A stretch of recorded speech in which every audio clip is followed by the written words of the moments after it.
Pesca, conservas, turismo, de tudo um pouco o areal de Montegordo já viu em 600 anos. Junto à Espanha, este litoral tem um passado, vai do Marquês de Pombal a Ingrid Bergman, e o presente de que é feito em Montegordo, o que sobra de mais de meio milénio de cruzamento entre povo e elites, ou não, falta dele, nesta língua de terra do Algarve. O tema do Da Capa à Contra Capa, esta semana com José Carlos Barros, romancista e arquiteto paisagista, o autor de Os Filhos de Montegordo, um dos retratos da Fundação Francisco Manuel dos Santos, agora editado, numa conversa onde participa também Neto Gomes, jornalista, um historiador local também nascido em Vila Real de Santo António, nesta conversa, gravada hoje na Rua FM, em Faro.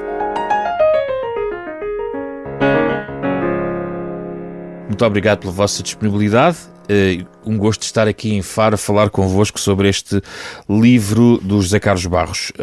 José Carlos, vamos começar a introdução, vamos tentar situar o ouvinte em Montegordo e numa história que é, enfim, embora nós se calhar possamos falar um bocadinho mais do século XX, a verdade é que há estes 600 anos de história para trás, digamos assim.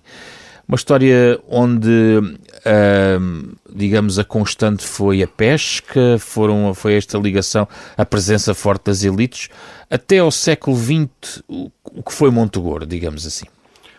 Bem, a constante é a pesca. Este livro fala, de facto, desses dois momentos. Enfim, por um lado, procura compreender esta ocupação de marítimos, de pescadores, na Baía de Montegordo, que enfim, ao longo de cerca de 600 anos, temos isso documentado desde o princípio do século XIV.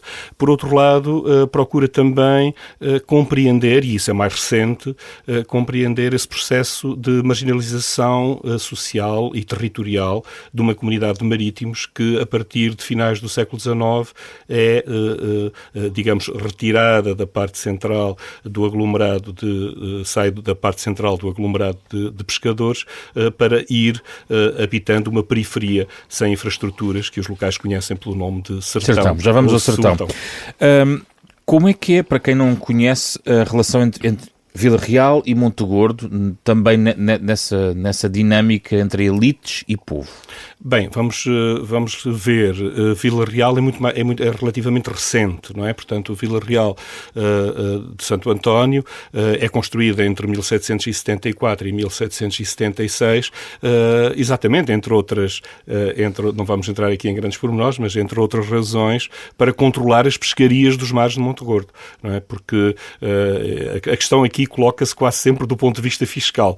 É curioso como os tempos mudam, mas há coisas que permanecem. Que é um dos pontos que permanece ao longo destes 600 anos, não é? Exatamente. Aliás, todo o destino de Montegordo e desta ocupação, que umas vezes é sazonal, que outras vezes é mais marcada, tem a ver com ciclos em que o Estado aperta mais o garrote fiscal e em determinadas alturas o faz de tal maneira que as comunidades de pescadores saem pura e simplesmente abandonam a pesca, ou outros momentos em que, de facto, é possível essa ocupação dos areais sem o garrote fiscal.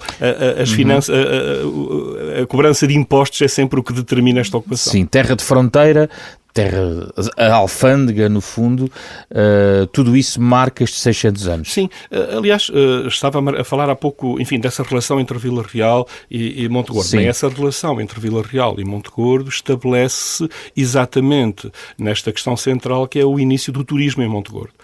Porque nós temos em meados do século XIX, começam as fábricas de preparo de sardinha em Vila Real de Santo António, pelo método Aperti e pela pasteurização, que permite de facto as conservas. Em 1879 nós teremos a primeira fábrica portuguesa de conservas de atum, que é a Ramires, em Vila Real de Santo António, e estamos numa época de grande florescimento económico em Vila Real de Santo António. Ora, na Europa há nesse momento a moda dos banhos de mar, por razões de saúde. E nós temos aqui uma elite industrial e comercial de Vila Real de Santo António, que de facto tem ali excelentes condições ali ao lado. Essa elite chega a Montegordo? E que começa a ir para Montegordo ainda por volta de 1880, 1890. Neto Gomes, bem-vindo à conversa. Vamos aqui falar um bocadinho como é que olha para trás para esta ligação entre Vila Real e Montegordo ao longo dos anos. Bem, olho como indicador positivo de todo o contexto de Vila Real de Santo António e do próprio Algarve. É preciso perceber que, e como disse o José Carlos Barros, Montegordo foi uma espécie de âncora para que Vila Real de Santo António se entendesse em relação ao seu próprio futuro. E quando há pouco o José Carlos Barros referenciava as questões de fiscalidade, uma das primeiras coisas que o Marquês de Pombal resolve criar é uma alfândega. Portanto, para aquela alfândega não passava ninguém sem que pagasse. E porquê? Porque os espanhóis, sobretudo da Catalunha, eram a grande referência de Montegordo. Eles foram os grandes habitantes. Os catalães? Os catalães de Santo António da Arnilha foram os primeiros e os grandes pescadores. E quando Santo António da Arnilha deslizou-se, assim se pode dizer, desfez, daí o imperativo do Marquês de Pombal fundar Vila Real de Santo António, eles foram viver para Montegordo. Mas continuavam a fazer o seu negócio, a passar para a Espanha, com o seu peixe, as suas coisas, e portanto, Vila Real de Santo António e Montegordo estiveram sempre ligados a esta grande economia, que era a economia da pesca e depois a economia do turismo. Aliás, quando o José Carlos Barros falava há bocado do turismo em Montegordo, é preciso referenciar que este ano faz 65 anos que abriu o Hotel Vasta Gama. Sim, portanto, já falaremos disso. Foi um hotel de grande referência até para as questões do Sotavento Algarvio. Mas é preciso também referenciar que neste trajeto todo, nesta viagem toda que se fez de 600 anos, e há pouco o José Carlos Barros referenciava a questão da fiscalidade ontem como hoje, a verdade é que Montegordo podia-se ter desenvolvido muito mais e Vila Real também se a linha do caminho de ferro não fosse a mesma de há 100 anos. Quer dizer, a linha do caminho de ferro que chega hoje a Vila Real de Santo António, a partir de Faro é a mesma de há 100 anos. Portanto, não há nenhuma evolução, antes pelo contrário, costuma-se dizer que o Algarve é dividido em 3 partes, Sotavento, Lolevento e Barlavento. Portanto, e esta dinâmica não tem trazido nada de novo ao desenvolvimento de Vila Real de Santo António. Está marginalizada, encostada, e quando se fala nas elites, na minha opinião, e porque nasci em 1944, Vila Real de Santo António sempre se entendeu com as elites. Montegordo sempre se entendeu com as elites. Aliás, hoje ainda há em Montegordo uma elite de uma personalidade chamada António Horta Correia, que tem 93 anos, foi o último presidente da Câmara de Vila Real de Santo António a seguir ao 25 de Abril, quer dizer e continua a escrever e continua a ser uma pessoa de grande ainda intensidade nas grandes referências sobre Montegordo. José Carlos Barros, Montegordo só sai ligeiramente da sombra permanecendo, e já vamos à questão do sertão versus elite. Antes dessa dinâmica que queremos explorar e que atravessa também o seu livro, Montegordo viveu sempre à margem desta elite ao longo destes 600 anos, ou seja, se Vila Real de Santo António pudesse estar à margem e distante e periférica, de certa forma, Montegordo ainda estava mais na periferia, assim permaneceu até ao século XX? Vamos lá ver. Montegordo, Vila Real de Santo António é construída entre 1774 e 1776. Isto corresponde ao final do período áureo das pescarias em Montegordo.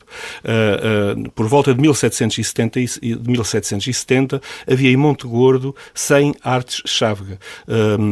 Nessa altura, cada uma das barcas tinha uma companhia de 33 camaradas, o que significa, imagine-se, 3.300 pessoas que diariamente iam ao mar em Montegordo. Isto são números absolutamente impressionantes e que levam a imaginar que Montegordo terá, por essa altura, 7.500 pessoas nos areais, enfim, de um modo geral, em cabanas de estorno.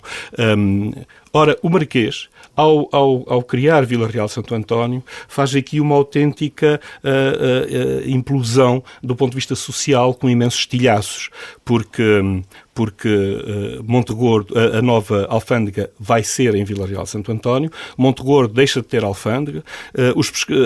Montegordo tem que ficar reduzido a 0, tem que ficar 100 pessoas e, portanto, vamos ter um areal que vai passar de 7.500 pessoas para 0 pessoas, fica sem 100 habitantes, portanto, dá-se o armamento de Montegordo. O Marquês cria o Conselho de Vila Real de Santo António, acaba com o Conselho de Cacela, retira o Santíssimo Sacramento da Igreja de Nossa Senhora das Dores dos Pescadores de Montegordo, que é uma coisa de extrema importância, e, portanto, vai nascer, de facto, Vila Real de Santo António um pouco contra o resto do território. Aliás, os pescadores de Montegordo não foram para Vila Real de Santo António, como o Marquês ordenaria, e, portanto, foram nomeadamente para a Figueirita e para Espanha e para a Figueirita em Espanha, aqui ao lado de... Aliás, deixe-me interromper o José Carlos Valles para dizer o seguinte: as pessoas de Montegordo saem de lá e procuram emprego, comida em qualquer lado, e creio que isso até inspirou o Zeca Afonso com aquela canção da aldeia da meia praia, a pé e de Lagos, chegaram os de Montegordo e vieram de bicicleta. Quer dizer, aquela canção, os da aldeia da meia praia, os índios da meia praia, inspira-se um bocado, creio eu, nesta situação de Montegordo, porque eles tinham que ir para qualquer lado e, de facto, viviam miseravelmente. E em termos de analfabetismo, então era indescritível, se assim se pode dizer. E essa gente, agora os índios é interessante, onde moravam os índios, não era? O sertão. Sim. Quando é que surge o sertão e o que é o sertão? Pois, quer dizer, o sertão, essa é uma das perplexidades que é o ponto de partida deste livro, é procurar perceber como é que os pescadores saem de uma zona central para habitar uma zona sem infraestruturas. E, de facto, nasce exatamente daquilo que há pouco estávamos a falar. Ou seja, Montegordo começa a ter turistas que vão à procura dos banhos de mar por volta de finais da década de 80 do século XIX, por volta de 1890. Essas pessoas não têm hotéis, não têm pensões e, portanto, começam por ficar em casa de pescadores. Os pescadores começam a sair sazonalmente das suas habitações.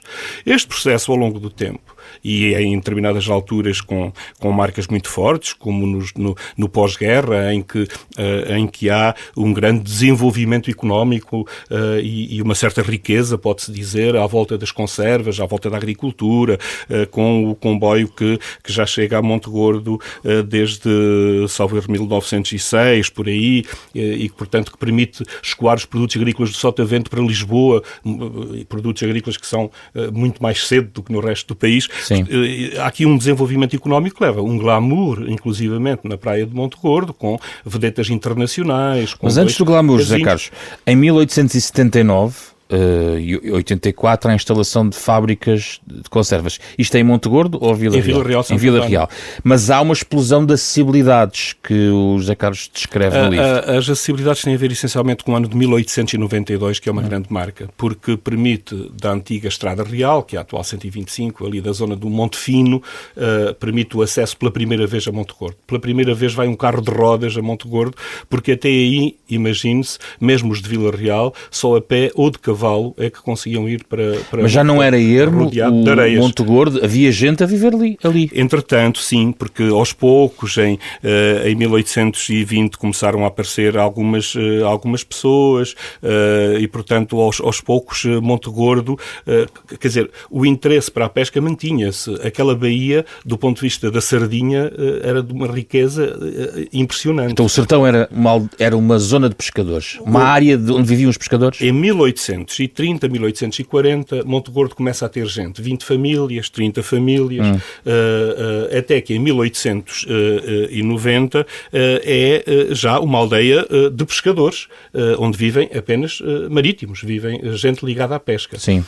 À medida que começa a chegar gente, de facto, para o turismo, há casas que começam a ser arrendadas e, aos poucos, há casas que começam a ser vendidas, ou seja, os pescadores começam a vender as suas próprias casas, porque esses recursos que lhe eram proporcionados por os novos turistas que vinham essencialmente de Vila Real, mas também começaram a vir, enfim, obviamente de Cacela, dos gajos mais próximos, Castro Marinho, mas aos poucos de Olhão, de Faro, de todo o Sotavento, faz com que aos poucos haja uma venda de casas e que se comecem também a construir casas de raiz.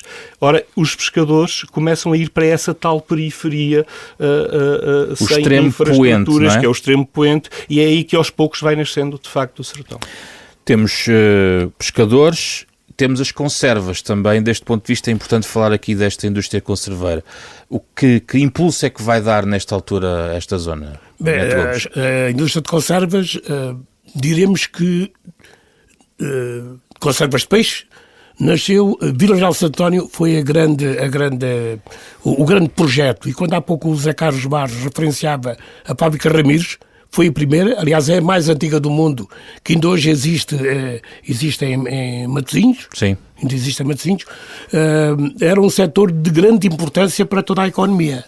É preciso perceber que a maior parte dos industriais de conservas de Vila Real de Santo António, uns tinham vindo da Itália, outros da Grécia, outros de Espanha. E porquê é que se instalam ali? Instalam-se ali porque encontram ali o habitat de desenvolvimento e porque a própria dinâmica criada por Marquês de Pombal e o desenvolvimento que a terra começa a oferecer é fundamental, até porque o porto de Vila Real de Santo António era na altura um porto de grande importância. Hoje não tem porto, mas tem comandante do porto.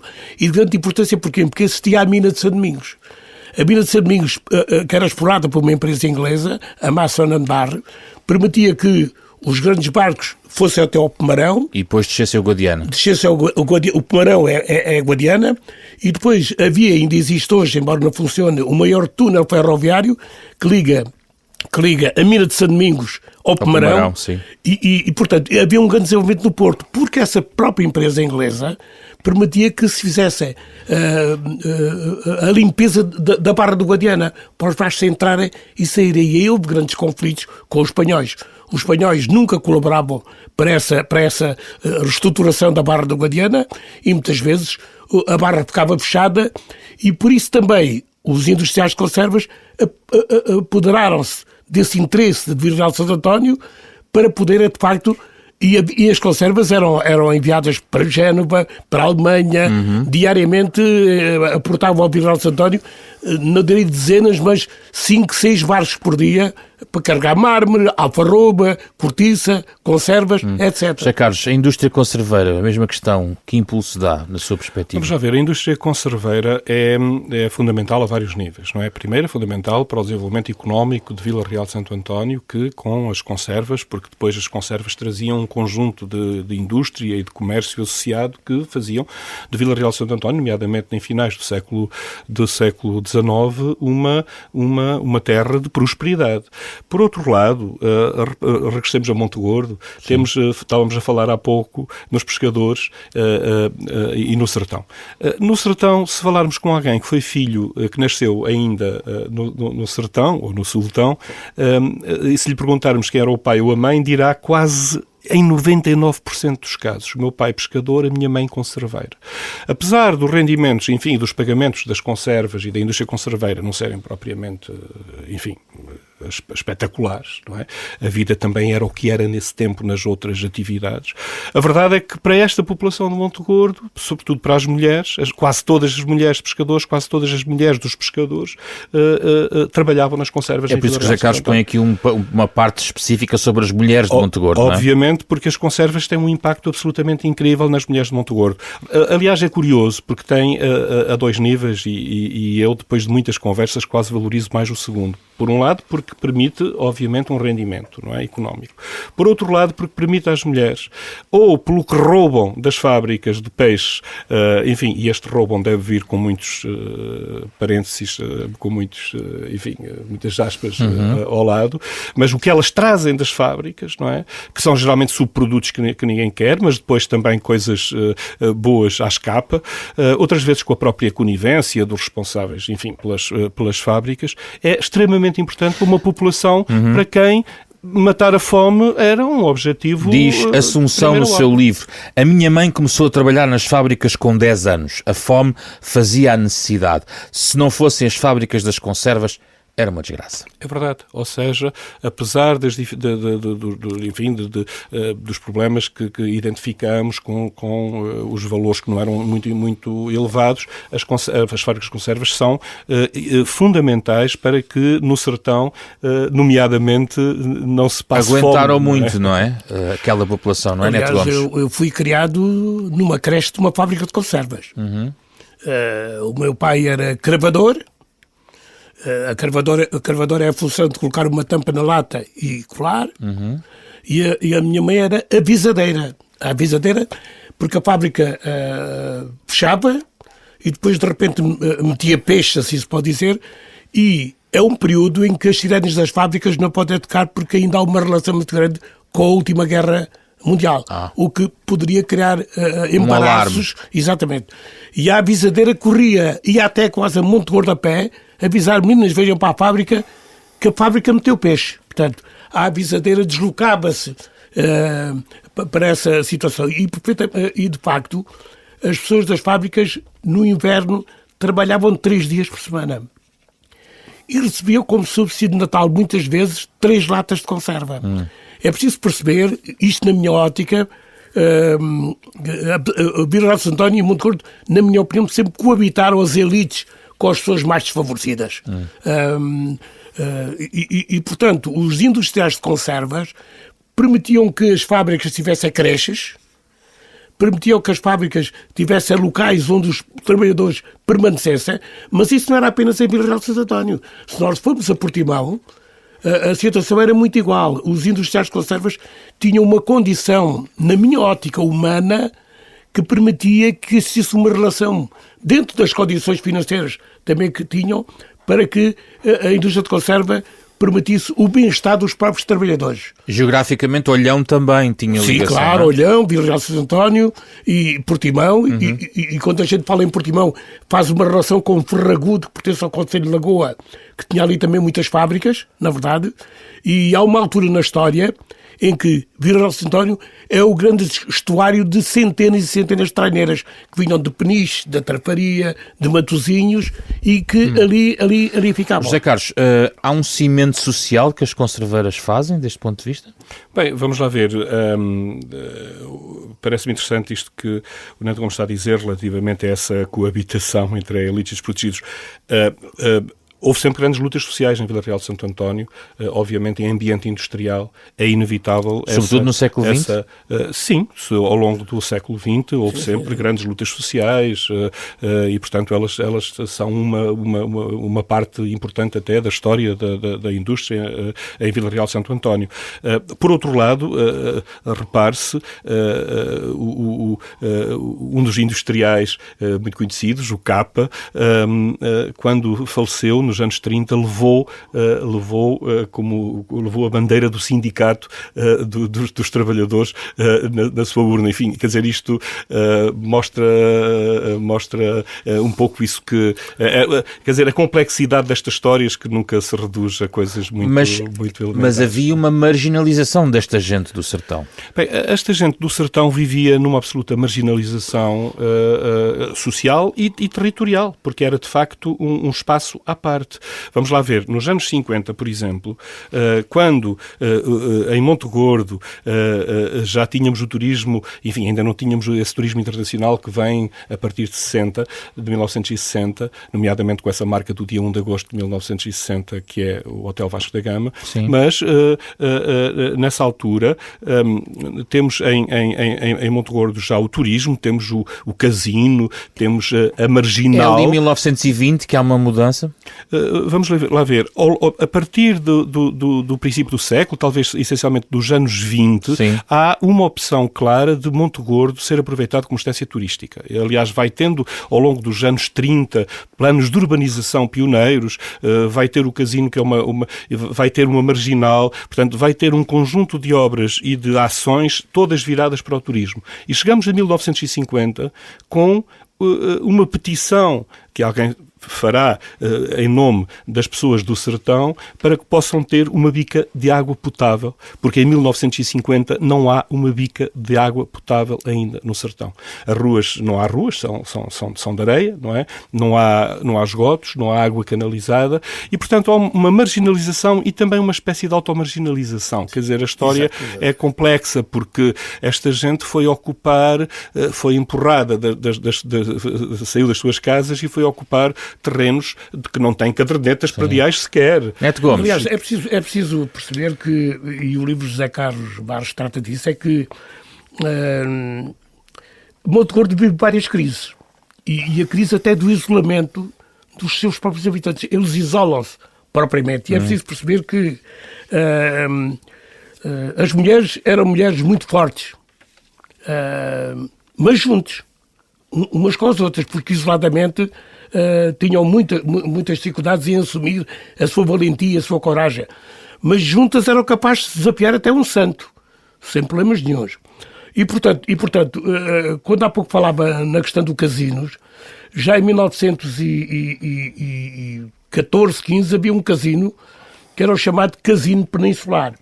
E para lhe demonstrar aquilo que eu dizia há bocado da questão da elite, é que a certa altura não havia dinheiro para a Praia de Montegordo.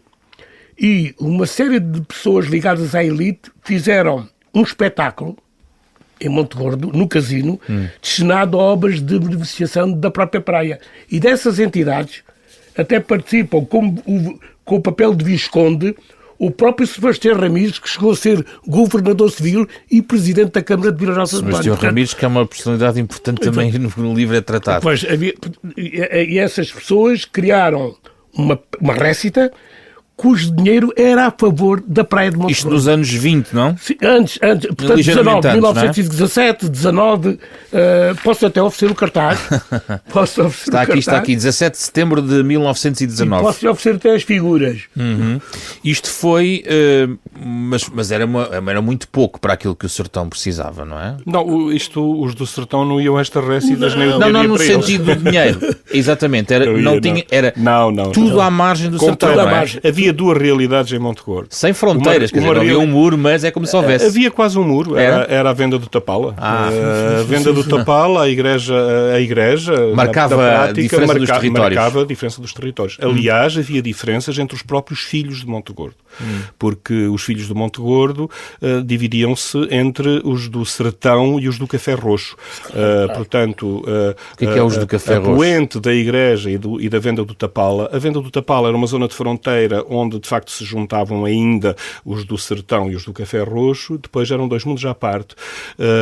Os do Café Roxo, de um modo geral, eram pessoas de Montegordo, mas que não viviam da pesca artesanal ou das conservas, de um modo geral. Portanto, tinham outro tipo de rendimentos, ou porque tinham uma mercearia, ou porque o pai tinha um lugar na praça, por exemplo, ou nas treineiras, ou era mestre nas treineiras, e portanto havia de facto uma zona sem infraestruturas que era o Sertão. Eu insisto porque as pessoas locais agora chamam-lhe o Sultão. Explique-me lá porque é que é Sertão e Sultão. É uma razão fonética, quer dizer, é uma razão de linguagem. Ela está explicada em nota aqui no livro. Sim. Portanto, sempre foi... a bibliografia sempre falou em Sertão, mas eu não vou aqui ler a explicação técnica, é preciso ler o livro. Técnico-linguística, mas de facto as pessoas na sua linguagem corrente foram transformando o Sertão em Sultão, que é um processo normal. A igreja estava na fronteira? Repara, a igreja é um fator muito curioso, porque há bocado estávamos a falar no período glorioso, áureo, enfim, da pesca em Montegordo. Ela tem a ver com a chegada dos catalães por volta de entre 1711 e 1725, com as artes proibidas em Espanha, novas artes, chávega, enfim, bastante agressivas. Eles chegam a Montegordo, e nos Areais de Montegordo já vimos que em breve teremos 100 artes chávegas em funcionamento. Ora, logo muito cedo, é incrível como uma comunidade de pescadores começa a erguer uma igreja de pedra e cal. Será o primeiro edifício de pedra e cal que começa a ser erguido em Montegordo, é exatamente a igreja. Nós temos dados engraçados sabemos que o terremoto de 1755 deu cabo daquilo tudo daquela ocupação que era feita dos Areais, mas logo em 1756 temos notícia de que se estão a realizar obras na igreja de Montegordo, obras de conservação, portanto logo no ano seguinte ao do terremoto, sendo contratado o mais conhecido arquiteto do Algarve. Ou seja, Nossa Senhora das Dores é de facto um elemento central na comunidade, que lhe dá consciência de grupo, que lhe dá unidade. que lhe dá unidade. De certa forma, estas várias comunidades, que lhe dá à margem e inocente. Que lhe dá sentimento de pertença a um lugar.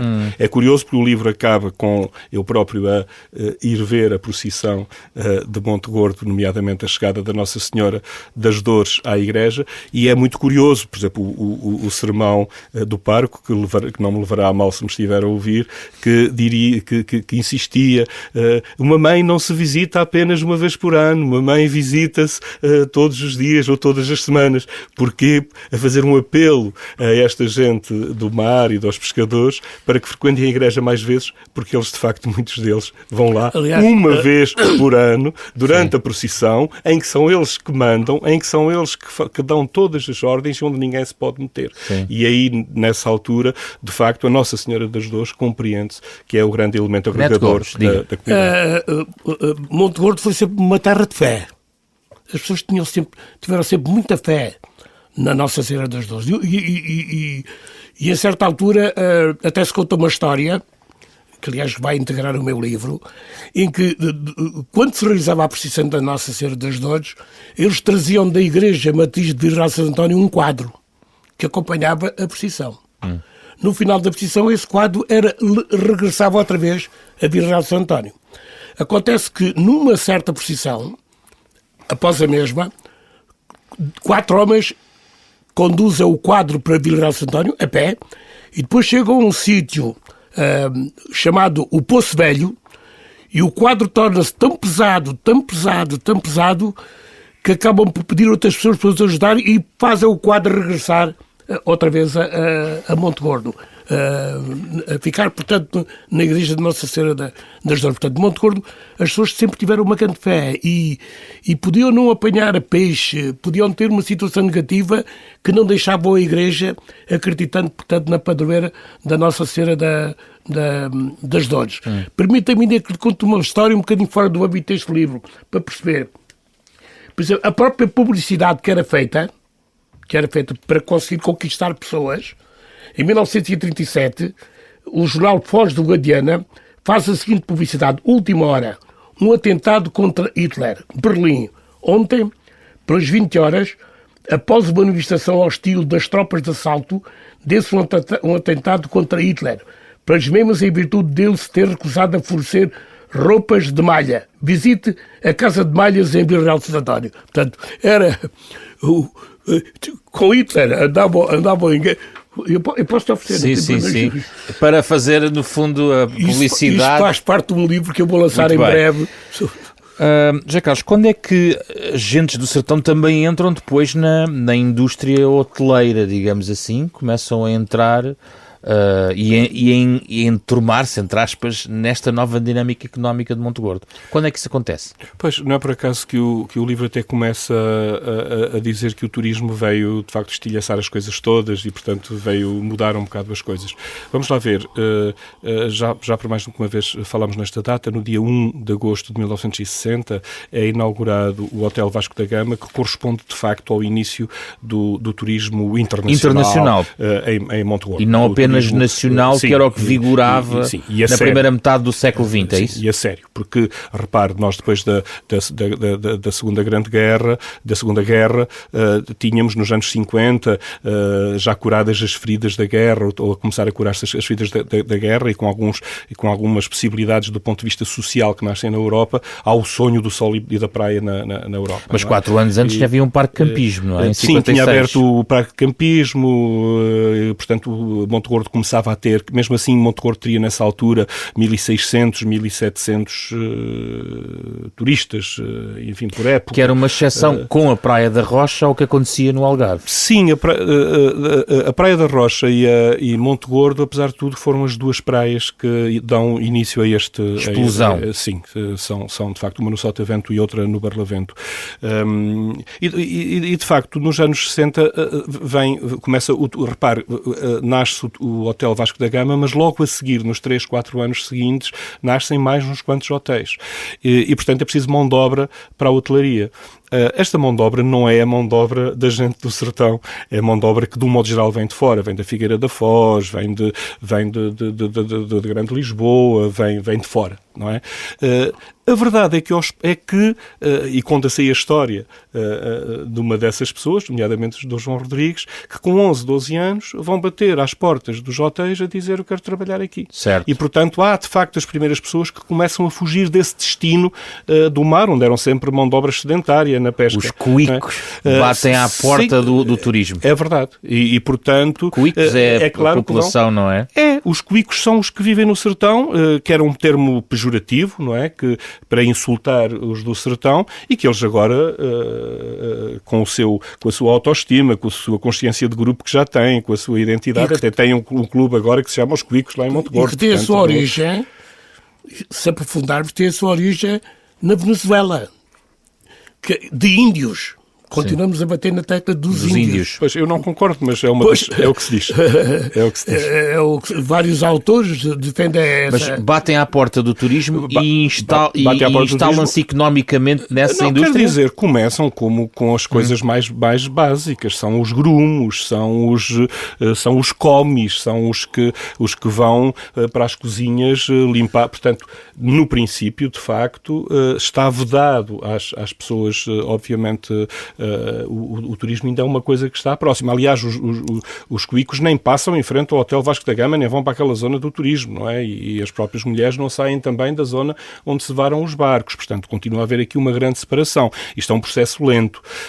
As próprias mulheres, quer dizer, os empresários, por um lado, não gostavam muito das mulheres de Monte Gordo, porque elas eram mais reivindicativas do que as do campo e, portanto, preferiam ir buscá-las ali ao mundo rural, para as limpezas e para esses serviços do que propriamente as mulheres de Monte Gordo, que eram mais reivindicativas, vêm do setor industrial, da são trabalhadoras das conservas, há delegados sindicais, etc.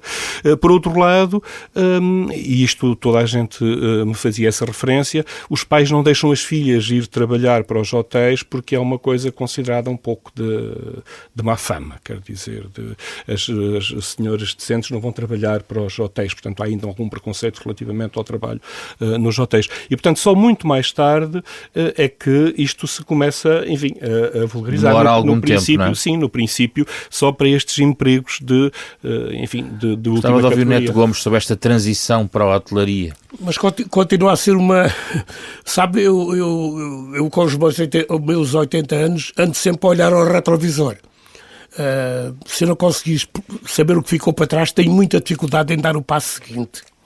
E, portanto, a verdade é que nasce o Hotel Vasco da Gama, e se nós fizermos uma avaliação, nesses últimos 60 anos, praticamente a zona de Vila Real de Santo António continua paupérrima em relação ao desenvolvimento do turismo como alojamento.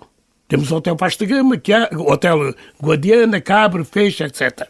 Agora, concretamente, a matriz do setor turístico e hoteleiro, ela recepciona-se em Monte Gordo como foi no Algarve inteiro.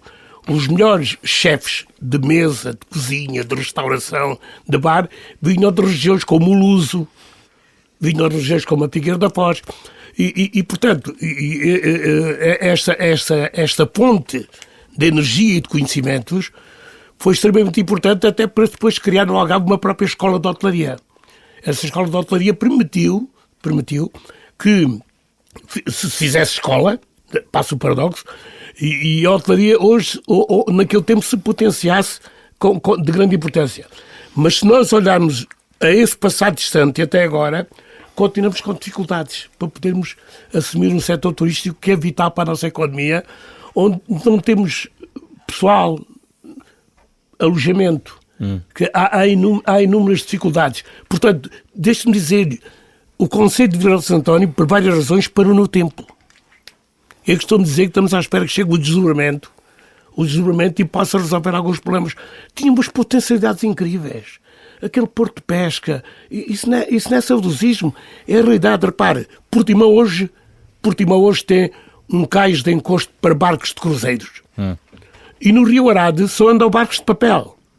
Porque aqui em Vila Real de Santo António, com um porto de pesca naturalíssimo, continuamos à espera que surja não o Dom Sebastião, num país onde toda a gente quer ser Camões, mas ninguém quer ser Zarolho, e, portanto, é preciso recriarmos uma nova perspectiva, e o livro que José Carlos Barros escreve é um romance histórico de grande capacidade e que toca numa série de questões que vai ao encontro das nossas preocupações hoje. José Carlos, fala-me de Sebastião Ramires, que é uma personalidade que também surge no seu livro, é uma personalidade com um poder político relevante.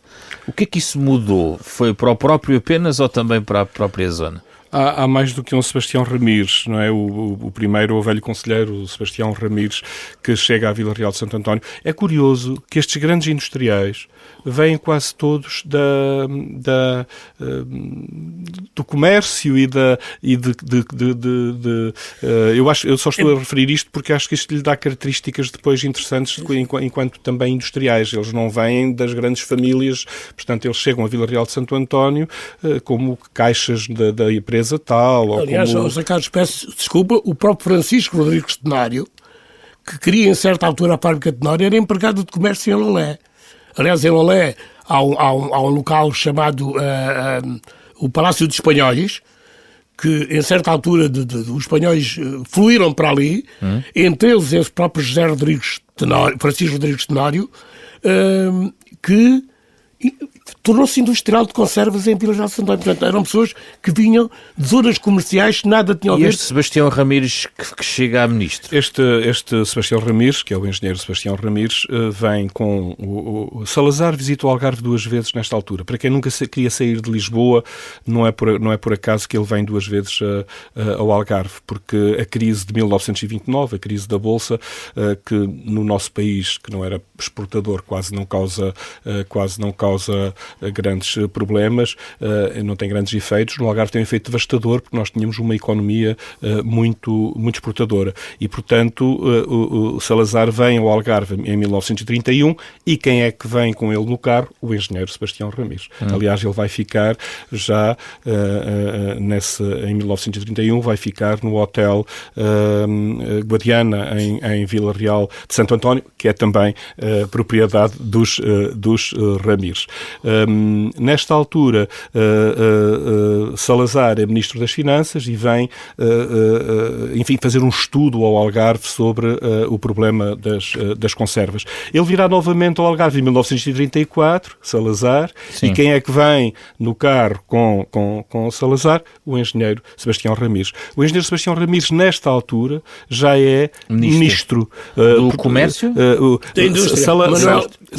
Manuel Ramires é que é Ministro da Indústria. O Salazar, quando convida, logo no seu primeiro governo, portanto, logo no seu primeiro governo, quando começa o Estado Novo, convida o engenheiro Sebastião Ramires. No princípio, era Ministro das coisas mais importantes, que era Ministro da Agricultura, do Turismo e da Agricultura, da Indústria e do Comércio, enfim. E, portanto, ele continuará sempre com Salazar e é com Sebastião Ramires que Salazar, inclusivamente, define grande parte da legislação que virá a ser conhecida por do condicionamento industrial, que irá marcar, de facto, as décadas seguintes. Apesar do fecho do regime, o turismo internacional era relevante. A questão dos anos 60, quer dizer, mas é difícil compatibilizar na mesma imagem e no mesmo areal uma personalidade como Salazar e Ingrid Bergman. Sim. Os contrastes, não é? Eles andaram nos mesmos lugares, não é? Porque Sebastião Salazar, quando veio a Vila Real de Santo António em 1931 e depois em 1934 foi visitar Monte Gordo e foi ver as obras do casino. E, portanto, curiosamente, Ingrid Bergman... O que é que veio cá fazer, Ingrid Bergman? Vamos lá ver. A seguir no dia 1 de agosto de 1960, o Hotel Vasco da Gama cria uma nova imagem do turismo no Algarve. É o primeiro hotel do Algarve a que podemos chamar verdadeiramente um hotel, com as suas características que hoje definimos verdadeiramente a um hotel. não é?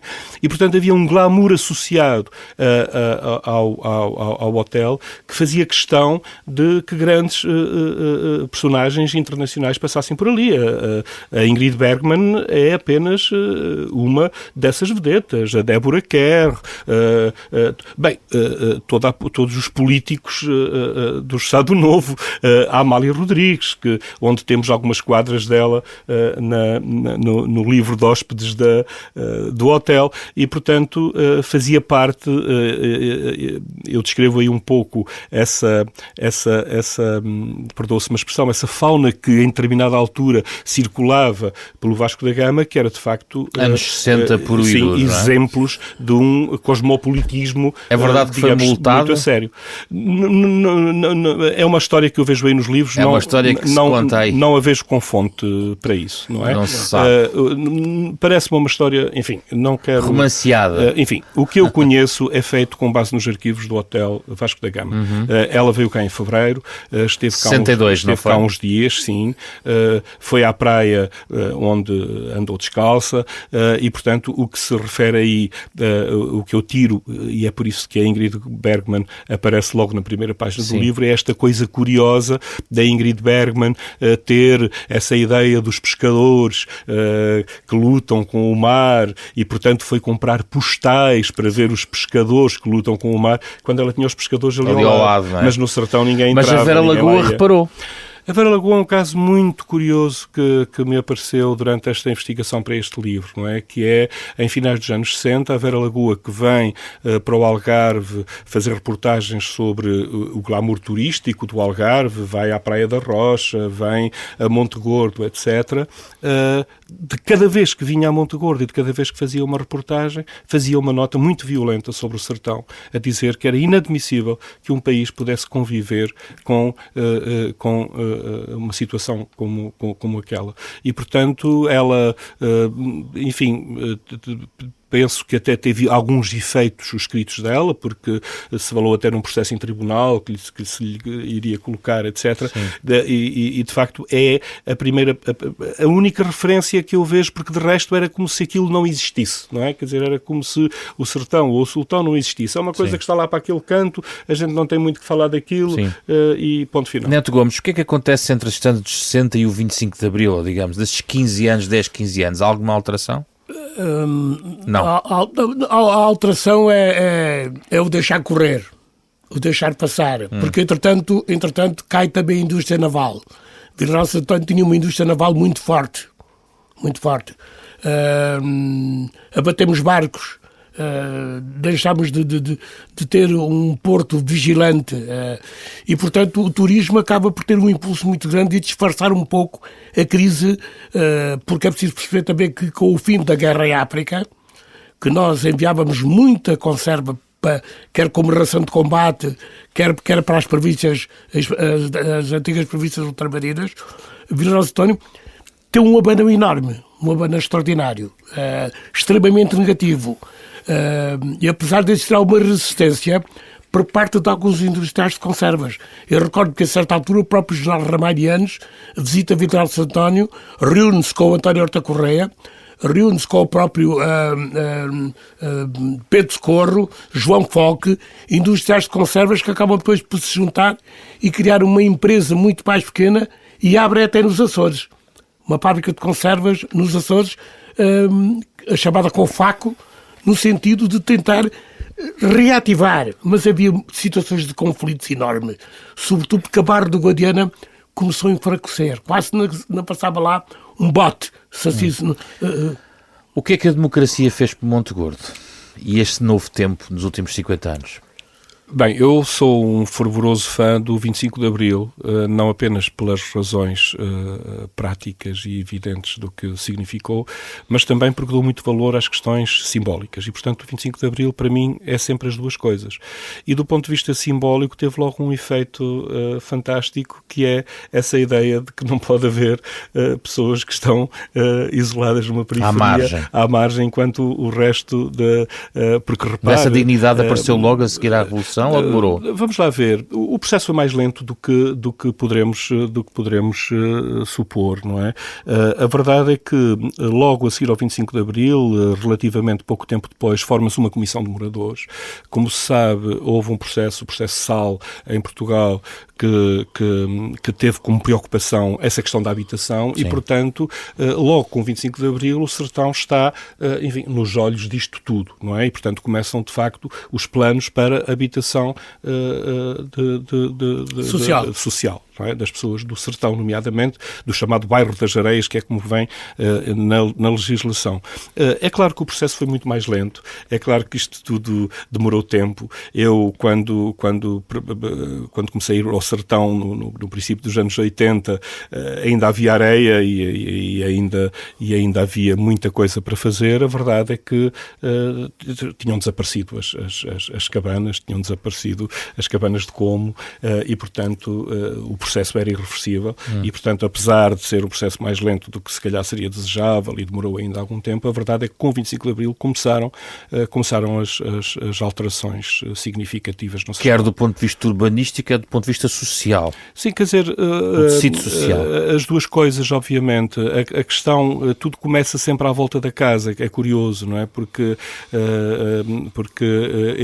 é por aí que tudo começa e, de facto, eu penso que a própria revolução, digamos, entre aspas, que vai acontecendo ali no Sertão tem muito o motor da habitação. Já vamos falar ainda sobre a questão atual, mas queria só que o José Carlos me contasse uma pequena história que tem a ver com a ligação entre o futebol, que também está no seu livro, e as conservas. Porquê é que trouxe esta historinha para o seu livro? Bem, quero dizer, porque... Por causa do Lusitano. Sim, porque é verdade que isso acontece. Estava a ver se via aqui até as datas certas, mas não tenho aqui as datas, mas não é preciso, é por volta de 1922, 1923, certamente. O Olhanense venceu o Campeonato de Portugal em 23-24. É curioso como se pode fazer um mapa do futebol através da economia, não é? Quer dizer, e esse exercício é conhecido, não é? Não é por acaso que nós, por exemplo, não é um grande sinal se no Algarve ficarmos sem uma equipa na primeira divisão, não é? Quer dizer, não é grande sinal do ponto de vista da própria economia e da própria a zona industrial, aquela zona industrial do Norte, por exemplo, congrega um número de clubes na primeira divisão. Bem, o que acontece é o seguinte, há de facto essa ligação. Não é por acaso que em 1922 o Lusitano de Vila Real de Santo António vai disputar o campeonato nacional. Não é por acaso. É porque nós tínhamos depois, durante o período da guerra, 14-18 e no período do pós-guerra, temos uma economia muito, muito forte em Vila Real de Santo António relacionada com as conservas e que, de facto, aliás, é o Manuel Ramires que vai receber, mais uma vez o Ramires, que vai receber a equipa quando ela chega do comboio. Com bolos e vinho do Porto. A Vila Real de Santo António e vão à Democrática, o Neto Gomes conhece bem o edifício e a história disso, e vão à Democrática, de facto, com bolos e com vinho do Porto, comemorar essas andanças no campeonato de Portugal, onde o Lusitano poderia ter feito ainda mais história, porque no último minuto estava a Académica empatou e, portanto, depois no prolongamento o Lusitano acabou por perder. E não é por acaso também que aqui ao lado, e com uma grande relação com Montegordo, porque os industriais de Montegordo, de Olhão, vão também para as praias de Montegordo, não é por acaso que o Olhanense também, salvo erro na época de 1923, 23-24, portanto, sim. por essa altura, são também campeões nacionais. Aliás, há essa discussão agora se conta como campeão nacional ou não, porque se chamava campeonato de Portugal. Exatamente. E era formado em termos de Estado, mas de facto foram campeões. E isso tem a ver com o dinamismo económico que vem das conservas. Quer acrescentar alguma coisa, Neto Gomes, sobre isto? O que eu quero acrescentar é que o Lusitano de Vila Real de Santo António participa no campeonato, o último ano em que está na primeira divisão, é na época de 49-50. E a maior parte dos jogadores do Lusitano trabalhavam no setor em fábricas. E, portanto, eram apoiados por esses industriais. Até um jogador muito famoso, que já faleceu, que ainda foi treinador do Futebol Clube do Porto, que em 1950 jogou no Lusitano de Vila Real de Santo António, chamado José Maria Pedroto.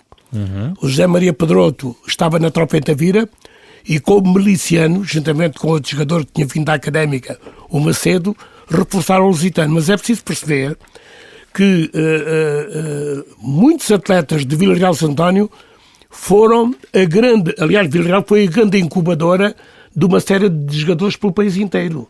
Recordo o Cavei, que foi bicampeão europeu, pelo Benfica. Recordo, por exemplo, o Manel, que jogou no Boa Vista. O Manel Caldeira, que eu fiz o livro, e o prefácio é do José Carlos Barros, que jogou no Sporting e foi internacional. O Hélder, que jogou no Sporting da Covilhã. Portanto, havia o Rita, que jogou no Benfica e no Sporting. Portanto, Vila Real de Santo António era a grande incubadora, aliás, muito mais forte que Olhão, na minha ótica, porque potenciava muitos jogadores que depois fizeram a sua própria vida.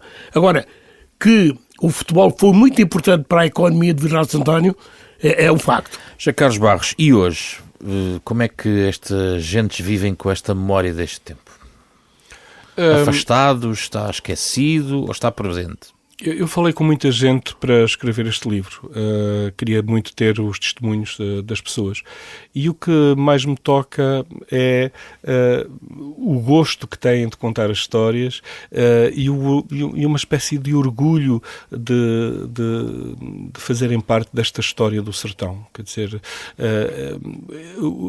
há uma alteração fundamental, que é esta gente com quem eu falei, há não muitas décadas atrás, eram tratados depreciativamente por cuicos. Eram os cuicos, ou os índios, não é? Esses que em 1952 foram fugidos da fome para a meia praia.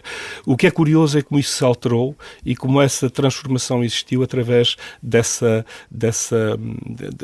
sentimento de pertença a um lugar, desse sentimento de identidade e de um certo orgulho que os leva agora a, muito orgulhosamente, eles próprios dizerem: sou cuico com muito gosto. Isto acho que é a parte interessante desta história. Quer dizer, é de facto uma comunidade que viveu um processo de marginalização social e territorial, que estava de facto separada da comunidade turística, que não saíam da praia onde se varavam os barcos, e que, enfim, ganhou esse espaço de cidadania e de afirmação que lhes permite hoje, com muito orgulho... E Montegordo hoje é muito diferente, naturalmente. Hoje. Claro, o livro começa por dizer isso, que é o turismo para o bem e para o mal, estilhaçou isto tudo, não é? Quer dizer, imensas coisas más vêm atrás do turismo e nós conseguimos arranjar imensas do ponto de vista urbanístico. Qual é o grande desafio de hoje, diria? Eu acho que o grande desafio de hoje tem a ver com o ordenamento do território. Eu, por deformação profissional, eu acho que tenho sempre esta palavra na boca, que é o ordenamento do território. Sim. Eu acho que o ordenamento do território tem a ver com questões sociais, tem a ver com tudo, não é? Quer dizer, é preciso que Montegordo, por exemplo, a zona do sertão, está, por via de instrumentos de gestão territorial desadequados, está-se a transformar numa coisa impossível de viver, quer dizer, onde já não há estacionamento, onde cada vez se constrói mais e mais em altura. Quer dizer, é a altura de fazer uma espécie de ponto de ordem e chamar o ordenamento do território à liça, ou seja, como é que nós queremos gerir o nosso território. Neto Gomes, esta memória dos cuicos ainda hoje em dia é vista de uma outra maneira? Como é que, escrevendo e acompanhando... Sim, não, eu acho que hoje o cuico, eles não gostam que se chame cuicos, mas é uma identidade. É uma identidade e nós não podemos pegar numa borracha e apagar a identidade. De qualquer das formas, essa identidade permitiu que se fizesse a eles próprios, se assim se pode dizer. E, portanto, são pessoas, obviamente, completamente integradas. Há cada vez mais uma matriz da própria identidade de Montegordo através da sua população, mas hoje há um cruzamento enorme de culturas. E aí teríamos que regressar outra vez ao turismo, porque o turismo de Montegordo é um turismo internacional, mas é muito um turismo de massas, se assim se pode dizer. Massas no bom sentido. O Alentejo é fidelíssimo em relação a Montegordo. E, portanto, essa matriz permite que haja um grande cruzamento de culturas. E o cuico continua a ser uma pessoa abnegada, determinada, inteligente, inteligente, porque são faróis da sustentabilidade do próprio turismo em Vila Real de Santo António, porque, de facto, se eles já tivessem essa dinâmica, essa capacidade de intervenção, essa capacidade de adaptação, logicamente que continuavam distantes do seu próprio dia-a-dia. Portanto, eu acho que essa gente é fundamental. Aliás, o livro de José Carlos Barros é também retratado que em 100 páginas não precisa ter fotografias, porque cada página é uma fotografia do que está a acontecer e, portanto, se nós lemos esse livro com cuidado, vamos interpretar o cuíco à sua dimensão. Muito obrigado, Neto Gomes, e muito obrigado, José Carlos Barros. Obrigado pela conversa a propósito dos Filhos de Montegordo, um livro agora editado pela Fundação Francisco Manuel dos Santos. Uma edição do Da Capa à Contra Capa, gravada nos estúdios da Rua FM. Agradecemos muito à Rua FM a vossa colaboração para esta edição desta semana, em especial o Tiago Grifo, o Carlos Almeida e a Mariana Correia. Um programa com a genérica original do pianista Mário Lajinha. A versão integral desta nossa conversa está em podcast, nas plataformas digitais, também nos sites da Fundação Francisco Manuel dos Santos e da Renascença. Fizeram o programa esta semana, além da equipa da Rua FM, o Rui Glória, Diogo Casinha, Ana Marta Domingos e José Pedro Frazão. Regressamos na próxima semana para outra conversa.